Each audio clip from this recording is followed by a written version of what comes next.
Sa video na ito, makikita ang isang lalaking nag-aagaw buhay sa loob ng ambulansya. Kasama niya mga miyembro ng Interagency Council for Traffic na nag-rescue sa kanya. Anong nangyari sa lalaki? Sa isang video naman nakuha sa isang resto bar sa San Jose del Monte, Bulacan, makikita ang isang lalaki na tumutugtog at kumakanta matapos ang huling linya ng kanyang song number. Bigla siyang hinimatay at bumulagta. I need medic! Go, go, go, go! I need medic, please! Ang dalawang lalaki parehong inatake sa puso. Ayon sa huling report ng Department of Health o DOH, heart disease ang nangunguna sa mga pinaka-nakamamatay na sakit sa buong bansa. Paano nga ba tayo pinangangalagaan ng ating pamahalaan para maibsan ang karamdaman ng Pinoy pagdating sa puso?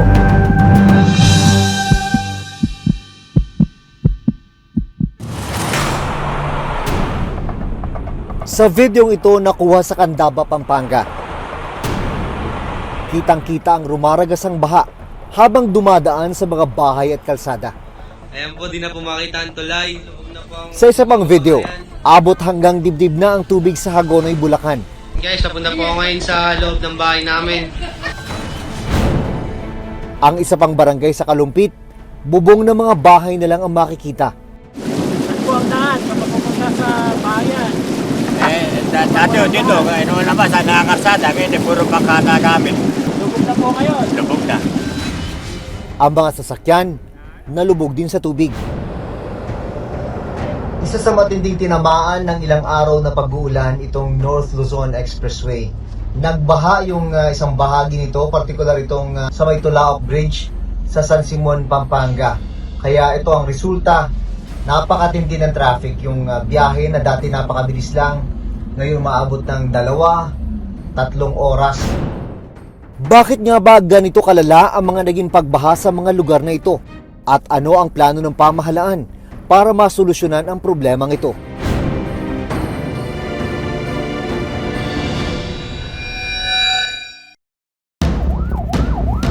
Ito yung video sa loob ng ambulansya habang itinatakbo ang isang lalaki patungo sa ospital. May dalawang Coast Guard personnel sa loob ng ambulansya.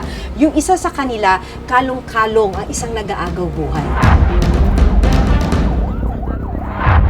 Kuha ang videong ito ni Michael Duatin, isang Coast Guard na na-assign sa EDSA para magmando ng traffic noong nakaraang taon. Kasama niya si Coast Guard Jeric Liano na siyang nagpara ng sinasakyan nilang ambulansya.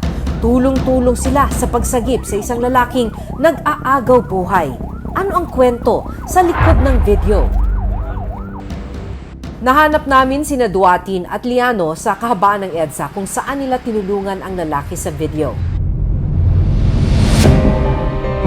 Nangyari po doon, yung kamag-anak niya na lalaki, pinuntahan po kami, din inassist po namin yung matanda at pinaupo sa gilid ng baba ng MRT po, Cabin DI station po.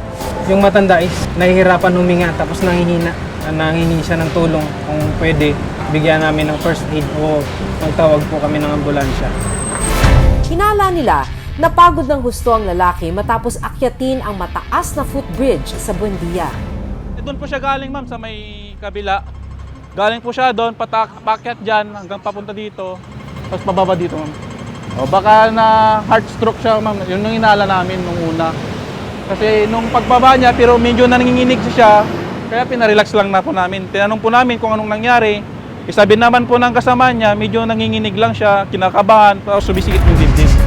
Dito namin yun po. Sa likod po niyan, ma'am, dyan po namin nilagay yung pasyente natin.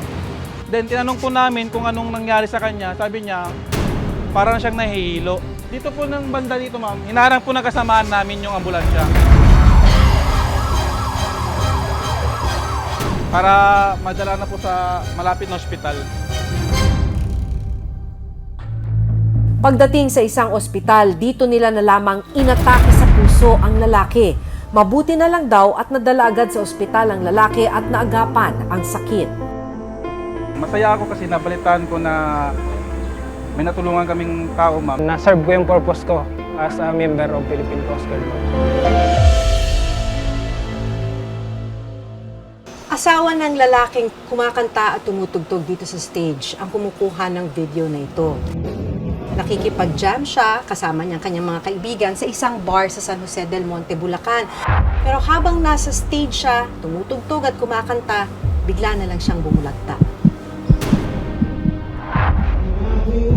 Ang kumukuha ng video, ang may bahay ni Angelito na si Marites. Na-record pa ng kanyang cellphone ang hirap na paghinga ni Angelito at ang kumusyon na nangyari matapos siyang bumagsak.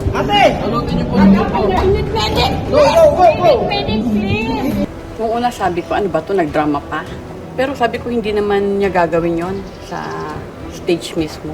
Binitaw ko na yung cellphone ko, tumakbo na ako. Tapos nag-check ako ng pulse. Nakita ko siya, agonal breathing na.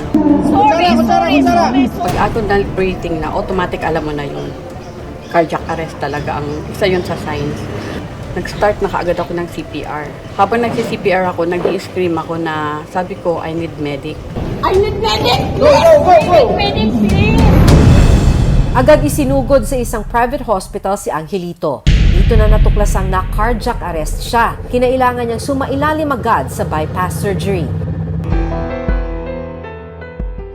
Makalipas ang mahigit 2 buwan, patuloy na nagpapagaling si Angelito sa kanilang bahay sa Bulacan. Ipinakita niya ang mga bakas ng ginawang bypass surgery sa kanya noong May 14 nitong taon. So ito yung mga inopera sa akin. Ayan. Oh, 3 ugat siya. 3 portions, as meron dito, 2 rito. So yan yung pinalis sa puso, yung mga ugat na barado. Binaliwala na nila yung baradong ugat. Ito yung pinalit niya. Mahigit 2 dekadang nagtrabaho bilang nurse si Marites sa bansang Saudi Arabia. 30 taon namang nagtrabaho bilang civil engineer si Angelito sa parehong bansa. September 2022 nang magpasya silang magretiro at umuwi na ng Pilipinas. Pero ang perang naipon para sana sa kanilang retirement, nabawasan nang mangyari kay Angelito ang medical emergency. Ang mahigit 1 linggong pagkaka-confine kay Angelito at ang kanyang bypass surgery, umabot ng 2.6 million pesos. It was very costly talaga. So we're just fortunate na may naipon kami from working abroad, from working in Saudi Arabia. At least nabuhay ako, miski gumastos kami ng malaki. Pero kung wala siguro, Naisip rin daw nila noong una na magpunta sa public o government hospital. Hindi ko ma-assure sa inyo na ma-operan ka agad si Daddy kasi sa pila ng pasyente ko, pang-8 si Daddy. Tapos nung nagpunta kami sa government hospital, nakita ko how very crowded yung mga tao doon. Nakukumpare ko how lucky we are na may ganito kami. Tapos hindi ko kailangang ipila yung asawa ko, hindi ko kailangang manghingi kahit kanino, na hindi ko kailangang magmakaawa para maoperahan yung asawa ko. Sabi ko, what if wala kami? Anong mangyayari sa amin? Ang kinatatakutan ni Marites, kasalukuyang nararanasan ni Raquel Umali, 45 years old. Ang kanyang asawa na si Michael binawian ng buhay isang gabi bago namin siya nakilala. Bigla po silang tumawag na mga alas 10. Sini-CPR na po nila yung asawa ko kasi bagsak na daw po yung BP. Kasi yung puso daw po halos bumibilis hanggang sa pahina na po ng pahina yung puso ng asawa ko. Yung gabing po yun na hinihingi nila ng panggamot ng asawa ko. Inanuhan po kami ng resibo na 62,000. Sa po kami kukuha yung araw na yun para lang maibili ng gamot niya. Halos ang hawak lang po namin na pera, lang po, 7,300 lang po. July 9 nang sumama ang pakiramdam ng kanyang mister, kaya agad nilang isinugod sa isang private hospital. Inatake na pala sa puso at na-stroke si Michael. Kung naibigay lang po talaga yung pangangailangan niya, talagang hindi pa siguro siya magkakaganon eh. Ang kalbaryo ni Raquel hindi pa natatapos. Hindi raw niya agad makukuha ang mga labi ng kanyang asawa. Ito po yung namin, yung total namin sa ospital. Yan yung po yung hindi namin talaga ma-settle po talaga doon sa kanila. Kasi gusto rin namin makasama sa bahay, mabigyan siya ng mga maayos na bulol, gano'n. Kaya lang hindi namin magagawa nun. Kailangan kasi magbabayad pa rin kami kung ano yung kabuuan kasi hindi sila papayag na i-release yung asawa ko. Ngayong araw lalakad siya papuntang barangay hall para humingi ng tulong, hindi na para maipagamot ang asawa, kundi para mabayaran ang balanse sa ospital at makuha ang kanyang asawa. Kaya ang hinihingi lang po sana namin tulong, sana matulungan din kami sa bills namin para siya ay ma-release namin o mailabas sa amin. Lahat po ng institusyon natin ng government, binibigyan po namin sa kanila ng guidance. Makalapit siya sa aming congressman, sa mayors, at saka sa DSWD ng Baclaran, at saka marami pa po. Malayong-malayo pa si Raquel na mabuo ang mahigit kalahating milyong piso. Kaya kahit mahirap, kakayanin, hindi ko na iniisip yung hirap para sa asawa ko. Kailangan ko magpakatatag, lakasan ng loob kasi para sa mga anak ko. Ayon sa Philippine Statistics Authority, 18.4% ng recorded deaths mula January hanggang November 2022 ay dahil sa ischemic heart diseases.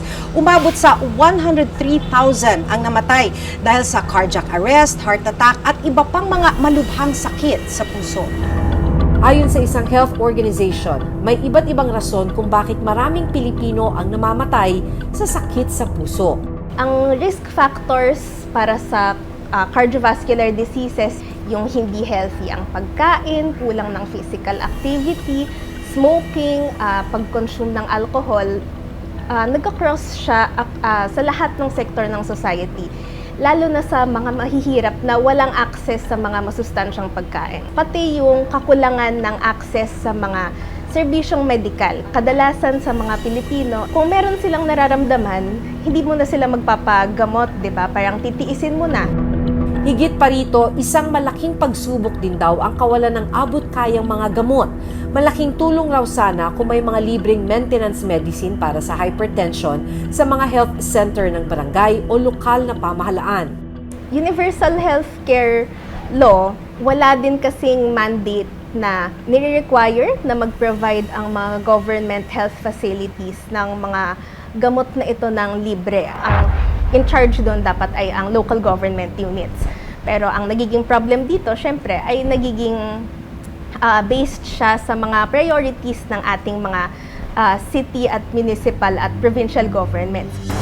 Hunyo nitong taon nagsimula ng bumuo ng bagong insurance package ang PhilHealth para sa mga Pilipinong inatake sa puso. Dahil hindi bumababa ng kalahating milyon ng gastos, ang unang panukala, sasagutin ng ahensya ang angiogram at angioplasty ng mga pasyenteng inatake sa puso, gastos sa ambulansya at ang rehab matapos ang gamutan. Sa ngayon, hindi pa ito formal na naipatutupad ng PhilHealth. The DOH also works hard para po na matrain ang ating mga primary care provider at the rural health units to further screen or risk assess the patients. Then isa rin dito yung pag-promote natin to avail the consulta package by the PhilHealth. Isang sakit sa puso sa pangunahing dahilan ng pagkamatay ng maraming Pilipino. Pwede naman sanang mapigilan ng pagtaas ng bilang na ito kung sa lokal na pamahalaan pala ang tutugunan na at matutulungan ang may mga ganitong kondisyon. Sana ay maipatupad agad at mapondohan ng mga programa para hindi maghingalo o lumala pa ang kondisyon ng mga nangangailangan nito. Ako si Maki Pulido at ito ang Reporter's Notebook.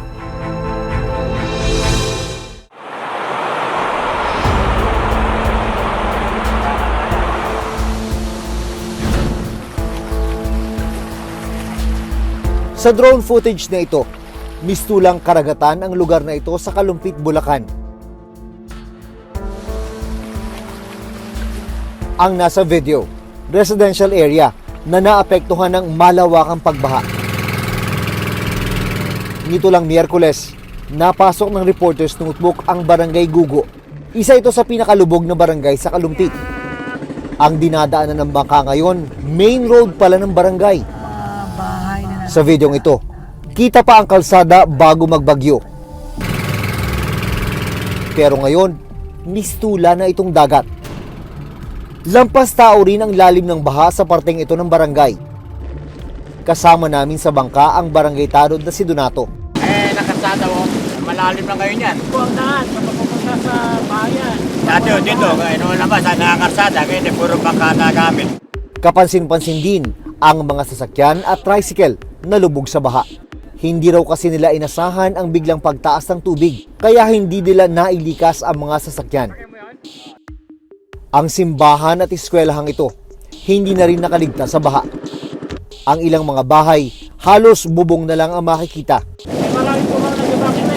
Marami. Iba sa mga kapag-anak sa malalayong lugar na kwan. Iba yung alang kapag-anak dito na sa school. Dahil meron kaming dala ng evacuation dito, nalubog din. Pero ang mga residenteng may second floor ang bahay, nagpasyang hindi na umalis. Lalim po! Hindi pa kayo lumiligas? May second floor naman po, wala namang pag-evacuation nun eh, ganun din. Magamit po.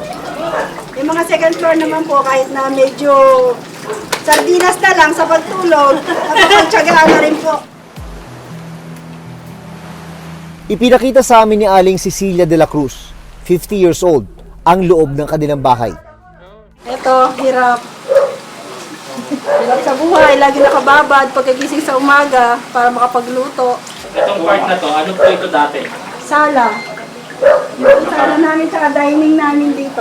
Ngayon, naging tambakan na lang siya ng scaffolding na mga gamit. Yung supa namin, ayun, malapit na sa kisame. Ang second floor ng kanilang bahay, pinasadya talaga nila para sa mga pangyayaring tulad nito.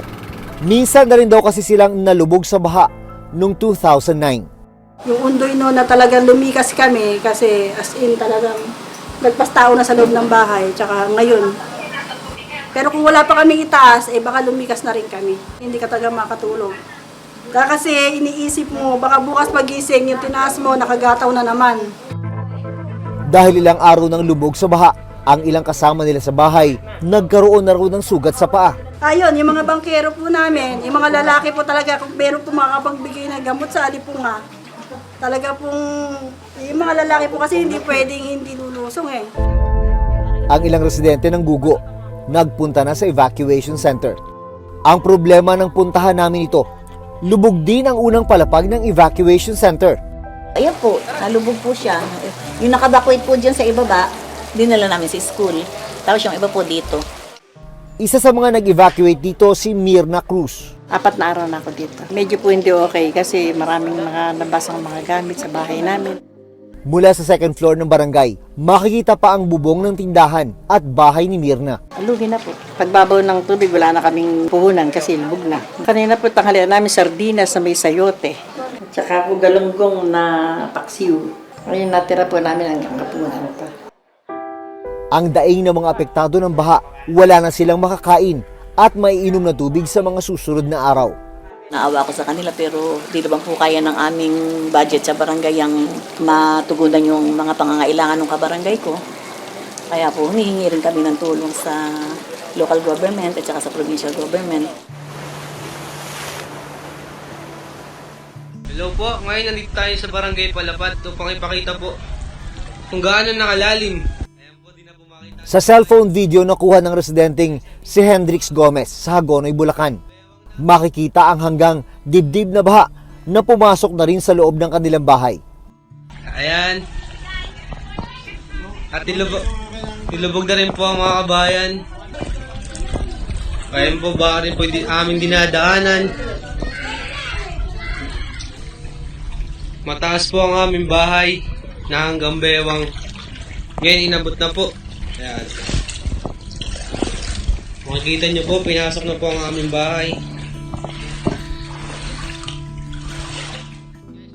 Kwento ni Hendrix, madalas bahain ang lugar nila pero ngayon lang daw tumaas ang tubig na hanggang dibdib. Kasi kami yung pinakamababang area sa bandang Bulacan eh. Sa amin tapon lahat ng tubig. Ganun din pagka nag-high tide, tumataas din yung tubig. Ang kinababahala niya ay magtatagal pa ang baha dahil sa patuloy pa rin na pag-ulan. Matagal ngayon kasi mag-iisang linggo na hindi pa rin umuupa. Susunod, isa sa matinding tinamaan ng ilang araw na pag-uulan itong North Luzon Expressway. Nagbaha yung isang bahagi nito, particular itong sa may Tulaok Bridge sa San Simon, Pampanga. Kaya ito ang resulta, napakatindi ng traffic. Yung biyahe na dati napakabilis lang, ngayon maabot ng 2-3 oras.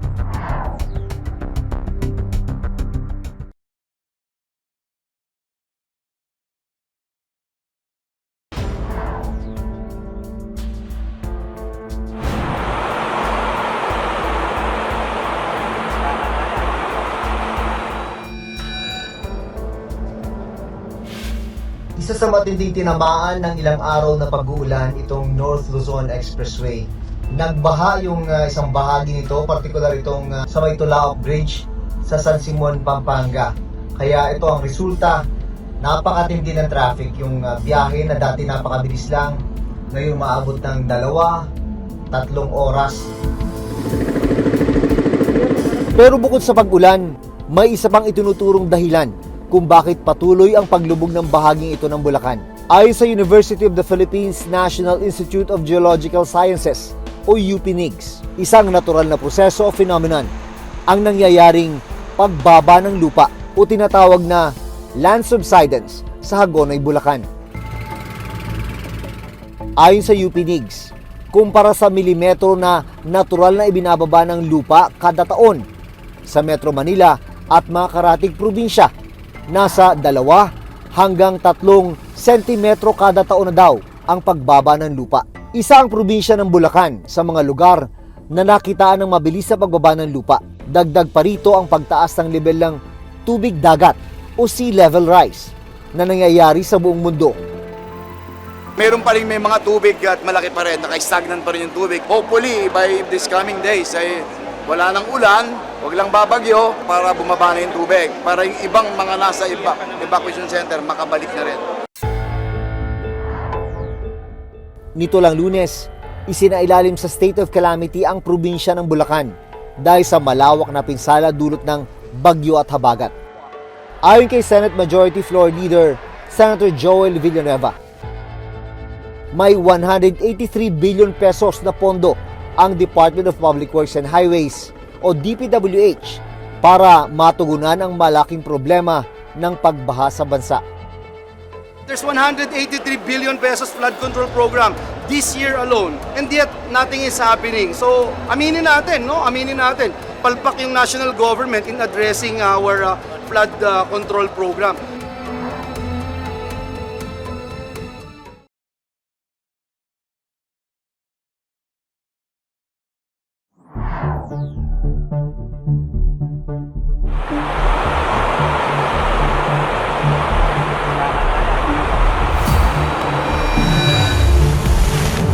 Kada taon, nasa 20 bagyo ang humahagupit sa bansa. At kasabay nito ang pagbaha sa maraming lugar. May pondo naman daw para sa mga flood control project. Ang masaklap, lubog pa rin sa baha ang maraming lugar ngayon sa Luzon. At habang sinusolusyonan nito, agarang tulong ang kailangan ng mga naapektuhan. Hanggang sa susunod na Sabado, ako si Maki Pulido. Ako si Jun Veneracion at ito ang Reporter's Notebook.